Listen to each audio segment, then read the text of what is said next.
Good afternoon, traders. It's Bill Baruch with Blue Line Futures, and it's your daily midday market minute. It's Jackson Hole week, but before we get to it, if you're watching this on YouTube, please click the link below and subscribe. Like and subscribe. And if you're watching from our website, there's also a link below to direct you to YouTube, and you can subscribe that way. We'd love you to follow us. We'd love you to help us build our following. Yeah, big week. It's Jackson Hole, and we've seen tectonic shifts in monetary policy come out of Jackson Hole each of the last 3 years. This leads into Fed Chair Powell's big speech Friday morning, so be ready for it. We got a lot of updates coming at you this week to help you just kind of navigate everything, and the chatter gets started tomorrow.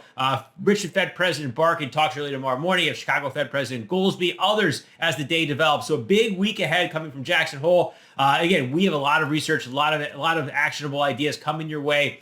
Sign up for a free trial of our research to check it out. But today, you saw a lot of bond volatility again to start the week. Now, you had a note from Bank of America talking about a hawkish data dependence from the Fed, and the bond market didn't like that much. We also had some strength in the Chinese yuan that came after some news over the weekend encouraging more lending. And so we may have seen some banks in China actually support the yuan, but also may have been selling treasuries to do that. That's a little bit of a theory there, but a lot of weakness in the bond market, new leg lower. But is it that easy? Is it that easy to jump on the bandwagon shorting the bonds here with basically a record net short? Remember, if everybody's already sold, who is left to sell? Is it that easy to jump on the short, or is this a head fake to start the week and you get a low? I guess it remains to be seen, but a lot of data coming out, a lot of talk coming out, so stay nimble out there. And we got, again, a lot of research for you. The S&P traded lower on the bond volatility, new session low, 43.72, but we're back above 4,400 right now. 44.10 is a big major three-star resistance level. Got a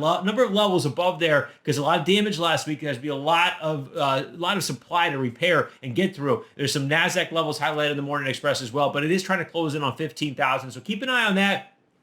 But as we move on, crude oil is now back below $81. $83 was as heck of a ceiling. It started developing there. Crude did sort of shake off any other volatility early on. It's actually crude that's lower as other markets have strengthened. Some weakness in the precious metals. It's a very choppy market, but really came out of that weakness. Silver is having a heck of a session, trading into some strong resistance. Can it get above 23.50? If it does, I think we get to $24. I got a lot of levels highlighted in the Morning Express. Gold actually almost made a new low, but instead you have a baby little inverse head and shoulders at the 1915 area going back to end of last week. So interesting developments here. Some strength in copper. Platinum's been trying to do something. So, our team is here to help you. Give us a shout. We'd love to talk to you. Hit our trading desk at 312-278-0500. And remember, futures trading involves substantial risk of loss. Is not suitable for all investors.